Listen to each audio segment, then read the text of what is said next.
There's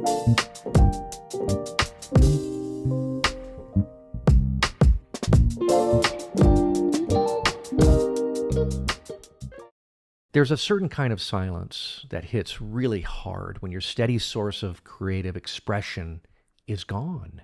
Maybe it's a gig that gave structure, a role that gave meaning, a job that gave you a stage, all vanished in a single conversation or an unexpected email. And suddenly, your days feel like you're floating. You look around the room and you wonder, who am I without this? Your mind, which once hummed with melodies or sketches or words, now just echoes with fear. What if I never get it back? What if I never feel that alive again? If this is you, I want you to know this. This isn't the end of your creative identity. It's just a season. It's a grief and a chance to deepen your craft, to deepen your courage and your trust in what you've always carried inside you.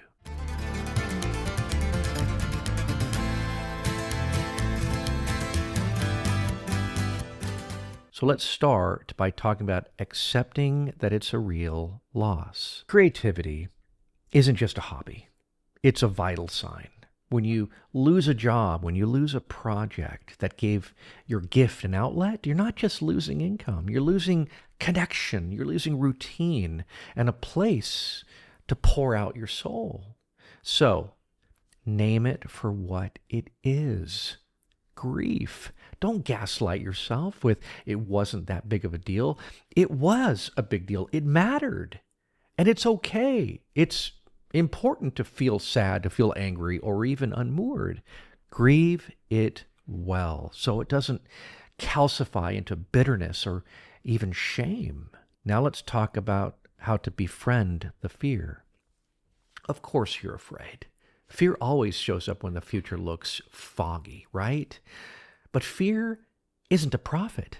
It's a bodyguard in a clown suit. It tries to keep us small by making worst-case stories feel real. Write those stories down. Look at them in daylight and ask yourself this. Has this ever been 100% true before? Remember your track record. How many times have you found a way? Let me ask you that again. How many times have you found a way? How many times has the next thing arrived all of a sudden, unplanned, but perfectly timed? Your history of resilience is louder than fear's predictions. Now let's talk about how to do the hard thing anyway. It's so easy to let dread freeze you, isn't it? Your mind will say, what's the point? Or I'm too down to even try this. But this is when we practice creative courage in its rawest form. Send the pitch, play the open mic, share your rough ideas, say yes to the unpaid thing that brings you joy and momentum. Sometimes it's not about getting paid immediately. It's about keeping the creative river flowing so it doesn't dry up and turn into a swamp. Now let's talk about your fellow creators. Isolation. I think isolation is the enemy of hope. Reach out. Even if your pride says no one wants to hear me complain. Good friends, other artists, old mentors.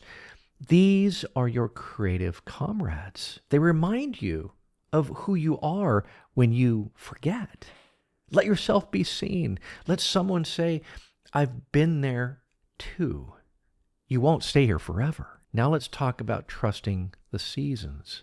Finally, hold tight to this. Creativity isn't a job. It's your life blood. Jobs and projects, they're going to come and go. Seasons will shift. But the creative spark, it doesn't leave you. It just hides under the ashes, waiting for you to breathe on it again. Trust your track record. Trust the deeper work happening right now, the humility, the resilience, the grit. It will make your next expression bolder and truer than you could ever imagine. If you're in this season, keep playing, keep grieving, keep moving. You are more than one gig. You're more than one paycheck, more than one stage. Your art isn't dead. It's just learning a new song. So here's my challenge to you. Grieve what you lost. Yes, but don't stop creating. Show up anyway, scared, shaky. Reach out, pitch, play, trust. Now go. Honor truth, face what is, speak what's real, and create from the deepest place you know.